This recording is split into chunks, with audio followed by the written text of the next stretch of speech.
මේක හැම දේශපාලන පක්ෂයකින්ම සමාජිකයන් ඉන්න සමාජ ව්‍යාපාරයක්, පුළුල් සමාජ ව්‍යාපාරයක්. මේකේ තියෙන්නේ අර මම ඉස්සෙල්ලා කිව්ව මධ්‍යවාමාංශික, වාමාංශික, දක්ෂිණාංශික, මධ්‍ය දක්ෂිණාංශික, එහෙම නැත්නම් අපිට කියන්න පුළුවන් මාක්ස්වාදී, කම්යුනිස්ට්වාදී, සමාජවාදී, ධනවාදී, ඒ හැම වාදයකටම අයිති අය මේකේ ඉන්නේ. ජාතිකවාදී, ජාතිවාදී හැමෝම ඉන්නවා මේ. මොකද මෙතන අපේ ප්‍රවේශය තමයි අපි ඔය හැම වාදයකටම වඩා උඩින් තියෙන වාදයක් විශ්වාස කරන අය. මේ තමයි හේතුවාදී. හේතුඵලවාදී.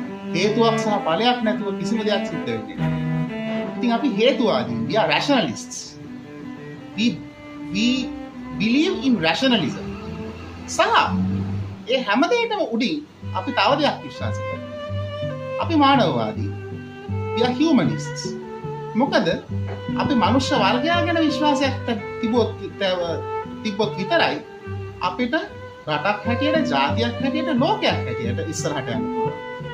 ඉතින් ෂැඩෝ කැබිනට් සිවික් කියලා කියන්නේ එහෙම හැමෝටම විවෘතව සම්බන්ධ වෙන්න පුළුවන්, විවෘතව අදහස් දක්වන්න පුළුවන්, විවෘතව එකඟ වෙන්න පුළුවන්, විවෘතව විරුද්ධ වෙන්න පුළුවන් වේදිකාවක්.